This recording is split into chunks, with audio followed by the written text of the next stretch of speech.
La prisona.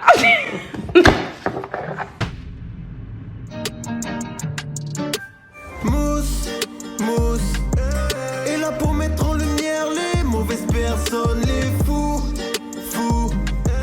Faites entrer les gros tarés, de savoir elle vous éclabousse, mousse. Mettez-vous à l'aise car là, on va se régaler, mousse. Abonnez-vous et likez si vous avez kiffé. Ouais, c'est Mousse, bienvenue aujourd'hui pour une nouvelle vidéo et j'espère que tout le monde va bien. Messieurs, dames, aujourd'hui on se retrouve pour une vidéo complètement what the fuck. Pas plus tard que dimanche soir, on m'a parlé de Poupette Kenza. Et j'ai donc dit en live, ne vous attendez pas à ce que je fasse des vidéos sur Poupette Kenza tous les 5 jours. Parce que oui, hein, tous les 4-5 jours, elle refait parler d'elle. Là dernièrement, elle a mis en scène son mari en train de mourir devant elle et devant ses enfants. Et qu'est-ce qu'on fait quand son mari est en train de crever devant soi? Bah voilà, on allume son téléphone et on le filme en train de canner. Après, je suis un petit peu médisant parce qu'elle nous a démontré qu'elle avait du sang de secouriste en elle.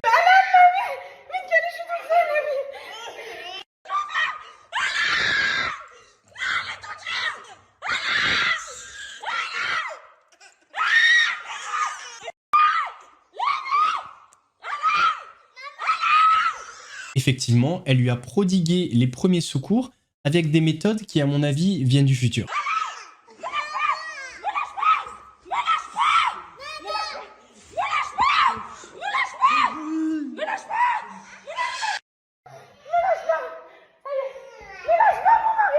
Donc, comme vous venez de le voir, cette vidéo valide bien d'une maladie mentale profonde chez Poupette Kenza. On le savait avec les vidéos passées qu'elle a faites avec ses enfants, notamment. Notez que pendant la mise en scène, les enfants à côté sont en train de hurler, ils sont terrifiés, mais bon, elle s'en fout, ça fait du buzz. Enfin voilà, tout ça pour vous dire que faire des vidéos sur une femme qui a une maladie mentale profonde tous les 3 ou 4 jours, ça ne m'intéresse pas. Cependant, si on va parler d'elle aujourd'hui, c'est qu'on a déchiré le plafond de verre. On est littéralement entré dans une autre sphère. Fini les comportements toxiques avec les enfants, fini l'addiction au téléphone, et pour des faits assez graves. Avant de commencer la vidéo, c'est le moment de soutenir la chaîne et moi-même en mettant votre plus gros pouce bleu, votre meilleur commentaire. On n'oublie pas de s'abonner en activant la cloche pour pas rater les prochaines vidéos. Je vous rappelle que l'objectif avant la fin de l'année, c'est d'atteindre les 100 000 abonnés. Ça serait juste incroyable, donc abonnez-vous. Maintenant que c'est fait, on fait de même sur la chaîne secondaire car un nouveau concept va arriver et ce dès demain, oui, dès demain. On me rejoint sur Twitch où je live les mardis, jeudis et dimanche soir, mais ce soir il n'y aura pas de live car il y a le match Espagne-France, la demi-finale de l'Euro. Et maintenant que tout ça est fait, on prend à boire, à manger, mais léger parce que certains m'ont reproché de ne pas faire attention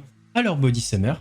Donc tranquille, léger. Et moi, je m'occupe du reste. Alors l'affaire concernant Kenza Bencherif est tombé hier, on va dire, en fin d'après-midi. À l'heure où je vous parle, à l'heure où je tourne la vidéo, les infos arrivent au compte-gouttes. Donc, ce qu'on va faire dans un premier temps, c'est lire l'article complet du Parisien, comme ça on va faire par ordre chronologique. Et ensuite, je vous donnerai toutes les petites infos qu'on a eues depuis l'article en mode update. Alors, désolé, voilà, si je vais lire l'article qui est un petit peu long, mais en même temps, à l'intérieur de cet article, eh bien, c'est les premières infos qu'on a eues hier, en fin d'après-midi, vers 17 h environ. Vous allez voir qu'avec les petits updates, ça va s'affiner. Maître chanteur et cartel mexicain, l'influenceuse Poupette Kenza incarcérée dans une sombre affaire d'extorsion. De son vrai nom Kenza, cette starlette du web aux millions d'abonnés a été mise en examen ce dimanche 7 juillet au soir après avoir été interpellée à son retour en France. Elle est soupçonnée d'avoir imaginé un scénario digne d'un film de gangster pour soutirer 350 000 € à une débitrice. Bon, le début, on s'en fout un petit peu. Donc là, juste avant, il rappelait les frasques de Poupette Kenza. Mais cette fois, Kenza Bencherif, de son vrai nom, est accusée d'être allée encore plus loin, beaucoup trop loin, avec des faits d'une telle gravité relevant de l'infraction criminelle qu'ils interrogent sur le futur de sa carrière de starlet du web. Selon des sources policières et judiciaires, l'influenceuse a été mise en examen dimanche 7 juillet 2024 pour tentative d'extorsion en bande organisée et association de malfaiteurs par un juge d'instruction de Rouen. Pire, elle a été incarcérée dans l'attente d'un débat ultérieur devant le juge des libertés et de la détention. Poupette Kenza est accusée d'avoir tenté de soutirer 350 000 € à une ancienne associée en usant d'un stratagème aussi sombre que rocambolesque, entre menaces, recrutement d'un homme de main, photos de sévices corporels et scénarios de films de gangsters. Alors, je rappelle que Poupette Kenza est maman de 2 enfants et elle est enceinte d'un 3e. Tout commence le 23 février 2024. Comme tous les matins, un couple aux moyens financiers confortables, Walid et Caroline, 27 et 28 ans, déposent leurs enfants à Rouen à bord de leur Mercedes classe V. Détail dont on s'en fout, mais à l'ordre royal. Ce jour-là, pendant que la jeune femme emmène le petit dernier à la crèche, son compagnon reste au volant de la voiture. Un inconnu s'avance alors à la hauteur du conducteur et s'accoude à la portière. Porteur d'une grosse barbe noire, de lunettes et d'une doudoune, cet homme décrit comme athlétique et âgé d'une quarantaine d'années se présente comme un certain Amadou. Peut-être qu'il a tenté de l'amadouer. On sait pas. Il tient un discours pour le moins effrayant et décousu. Amadou aurait tabassé le compagnon de l'influenceuse avec une brutalité extrême. Petit titre accrocheur. L'homme affirme être membre d'un cartel mexicain dont le fils a été assassiné sur les ordres du père de l'influenceuse rouennaise Poupette Kenza, décrit comme le commanditaire du meurtre. Donc là, première bombe, le père de Poupette Kenza aurait commandité le meurtre du fils de ce monsieur. Là, on n'est plus à Rouen, on est à Medellín. Pour solder toute envie de vengeance, Amadou affirme avoir exigé de Poupette Kenza un dédommagement de 350 000 € pour la mort de son fils. Cette dernière aurait refusé, assurant ne pas disposer de la somme demandée. Amadou aurait alors tabassé le compagnon de l'influenceuse avec une brutalité extrême. Et du coup, la vidéo quand elle essaie de le réanimer, c'est juste après le tabassage. Moi, je vois que ça. Je rigole bien évidemment, quand il est au sol, Alan, c'est une mise en scène. Il en veut pour preuve ces photos de crâne fracassé et de bras cassés qu'il montre aussitôt à Walid depuis son téléphone. Effrayé aux abois, Poupette Kenza aurait alors redirigé en dernier espoir ce bourreau vers le couple Walid et Caroline en lui expliquant que la jeune femme lui devait aussi de l'argent. Et comme par hasard, la même somme de 350 000 €.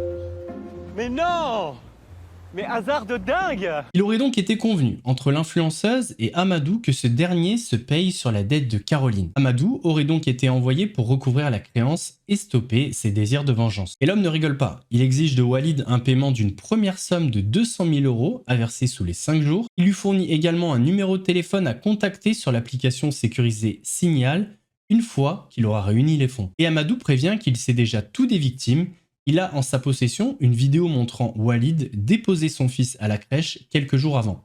Preuve qu'il le surveille de très près. Si on se met à la place du fameux Walid, il y a de quoi flipper. Walid et Caroline déposent aussitôt plainte. Une enquête est ouverte par le parquet de Rouen, confiée à la division de la criminalité organisée de la police judiciaire de Rouen. Les enquêteurs demandent au couple de continuer à garder contact avec le maître chanteur. Les investigations s'orientent rapidement vers Poupette Kenza et son compagnon Alan. Tous les deux sont soupçonnés d'avoir imaginé ce scénario machiavélique pour régler un litige avec Caroline, avec qui l'influenceuse fut autrefois très proche. Lorsque sa carrière de créatrice de contenu web, le terme officiel, a décollé, Kenza Bencherif a quitté l'agence d'influenceurs avec laquelle elle était sous contrat pour confier ses activités numériques à Caroline. Cette dernière était alors chargée de nouer des partenariats avec des marques pour Poupette et des contrats de placement de produits pour ses stories, moyennant un pourcentage. En plus d'être associées, les deux femmes étaient devenues des amies. Quand je vous dis depuis le début que les amitiés dans ce milieu-là, et c'est valable aussi à la télé, etc., ça ne vaut rien du tout. Mais pour des raisons obscures, de fortes tensions sont apparues entre Caroline et Poupette,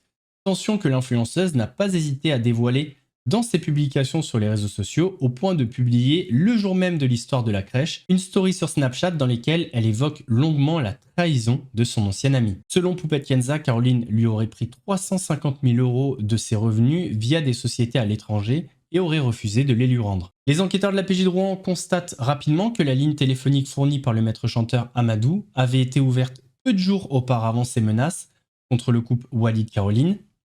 Mais après des investigations téléphoniques, les policiers parviennent à identifier un homme connu de la justice, Eric Love, OO.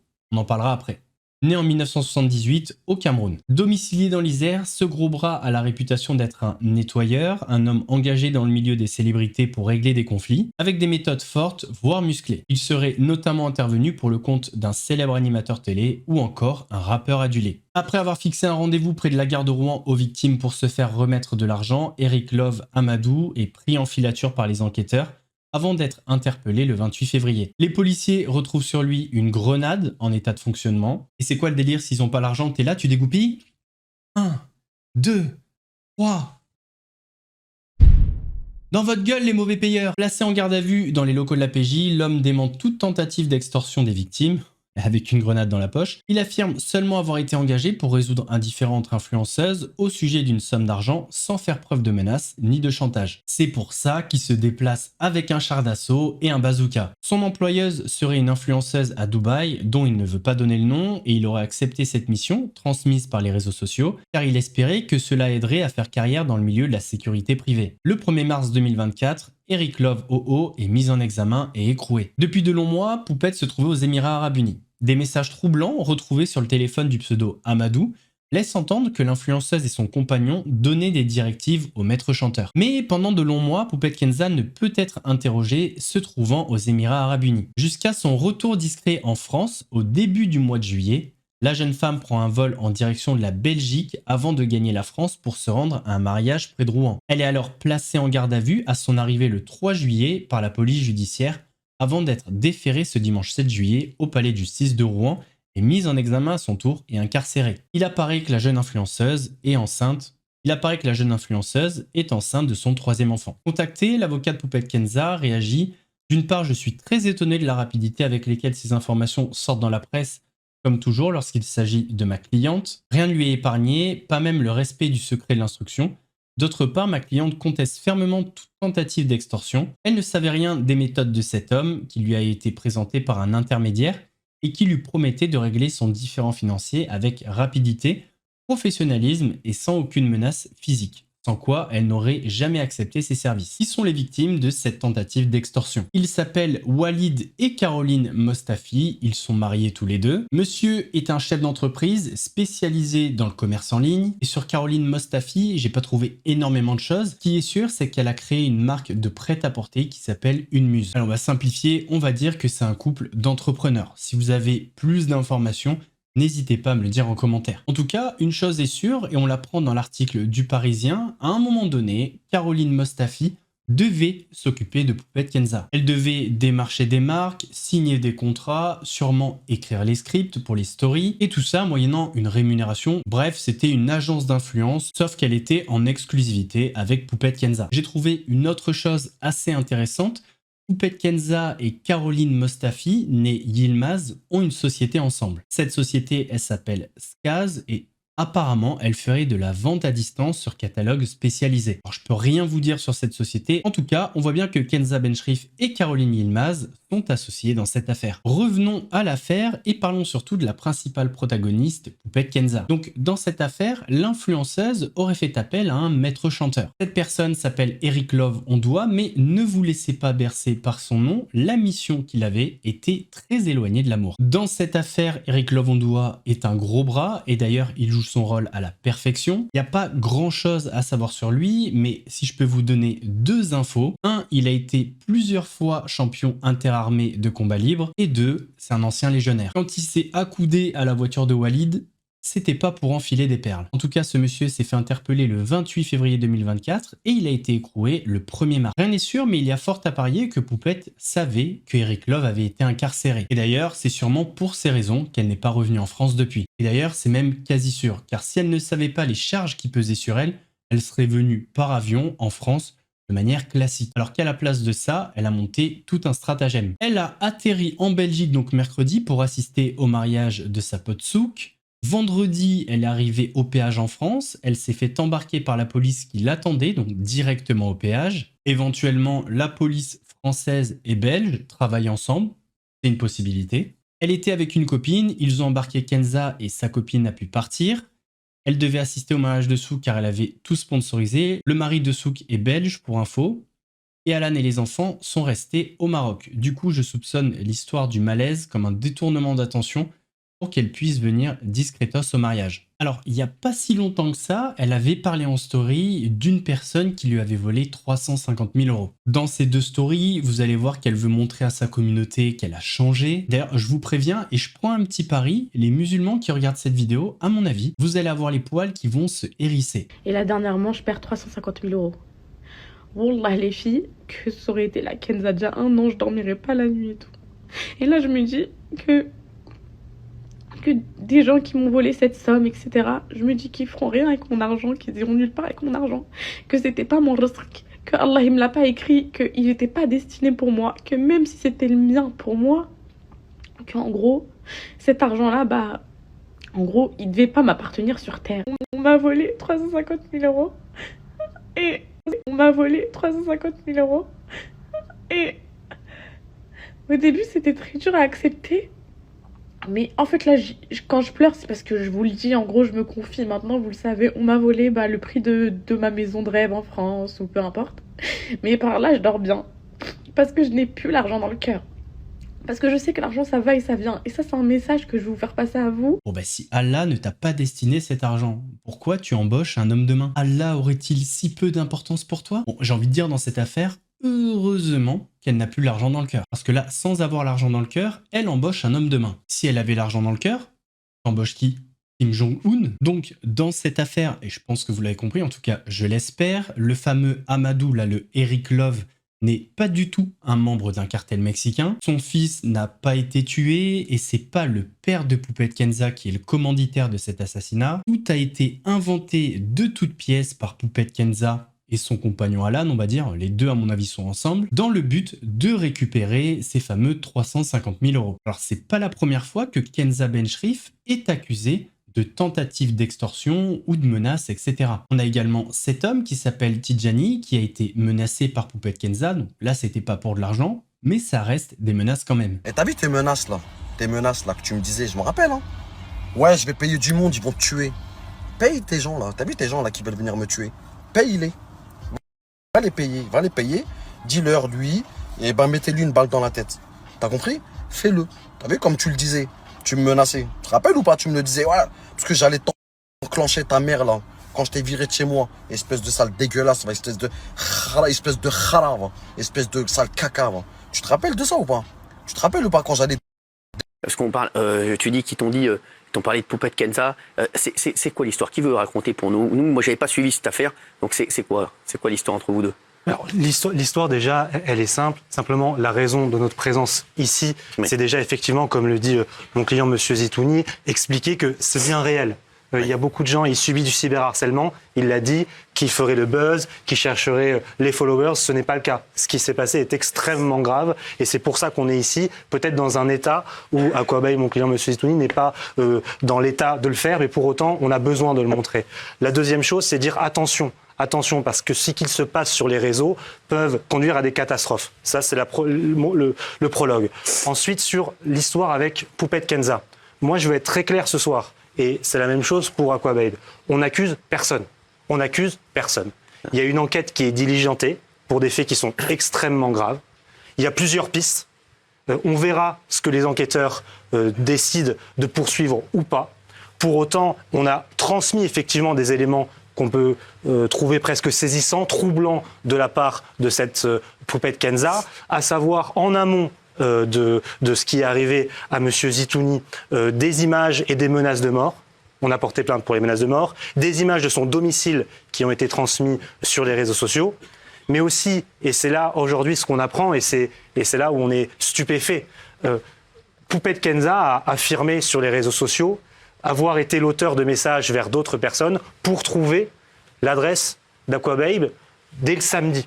Bon, voilà ces deux exemples parmi tant d'autres, mais il apparaît que c'est un mode opératoire utilisé assez souvent par Poupette Kenza. Dans le fond, c'est peut-être pas Amadou, le membre du cartel mexicain, mais c'est peut-être Kenza Benchrif. D'ailleurs, son mari Alan semble partager la même passion pour les menaces. Là, c'est un screen qui date d'aujourd'hui, vraiment d'aujourd'hui. Donc là, ce compte-là a été menacé par Alan. Ressors mon prénom, celui de Kenza, ou dis encore que tu as de la peine pour mes enfants, je m'occupe de toi personnellement et au Maroc. Donc là, vous voyez, c'était quand? Il y a 25 minutes, donc là, c'est aujourd'hui, hein, les screens datent d'aujourd'hui. Alors vous savez, moi, dans la vie, je crois pas à grand-chose, mais j'ai toujours cru au karma. Et là, Poupette, le karma, elle l'a tellement appelé qu'elle l'a pris plein fer dans les chicots. D'ailleurs, elle est même un petit peu visionnaire. On a l'impression qu'elle avait anticipé ce qui allait lui arriver. La prisona. C'est la fatigue, voilà. La garde à vous.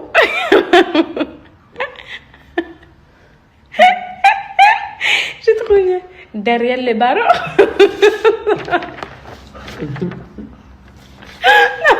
Elle monota. Avant de terminer, je vous partage juste un tweet de Aquababe qui est un petit peu concerné par l'affaire. Vous l'avez vu juste avant, il a été agressé par des personnes et Poupette Kenza est un petit peu soupçonné dans cette affaire. Donc voici ce qu'il dit. D'après mes informations, source proche de la victime Caroline et son mari dans l'affaire Benchrif, je cite, « L'article de presse ne reflète pas tout ce qui s'est passé, ils sont à côté de la plaque, elle s'est attaquée à ses enfants. Encore heureux que la police soit intervenue. Il y a quand même un mec en prison à cause d'elle depuis plusieurs mois. C'est elle qui s'est vantée en interne de l'avoir fait avant même que la police l'attrape, elle se vantait. » Donc le mec en prison depuis des mois, c'est le fameux Eric Love. Et petite précision, la famille des victimes n'apprécie pas le traitement médiatique et déplore les accusations de vol. Caroline n'a pas volé 1 euro. On arrive donc à la fin de cette vidéo. N'hésitez pas à me dire en commentaire si vous croyez la version de Poupette Kenza, c'est-à-dire qu'elle a fait appel à une personne pour régler un problème financier, mais elle n'a jamais demandé de menaces physiques ou autre. Ou est-ce que vous pensez qu'elle savait très bien ce que Eric Love allait faire et le but c'était de récupérer ses 350 000 euros, peu importe les moyens. En tout cas, j'espère que la vidéo vous a plu. N'hésitez pas à me dire votre avis en commentaire. On n'oublie pas de s'abonner en activant la cloche pour ne pas rater les prochaines vidéos. L'objectif, les 100 000 abonnés avant la fin de l'année, n'oubliez pas. On s'abonne à la chaîne secondaire où demain, un nouveau concept est lancé, donc soyez là. On me rejoint sur Twitch où je live les mardis, jeudis et dimanche soir, mais là, il n'y aura pas de live ce soir car il y a la demi-finale de l'Euro. Nous, on se retrouve vendredi pour une nouvelle vidéo. En attendant, prenez soin de vous. Mousse, vous salue.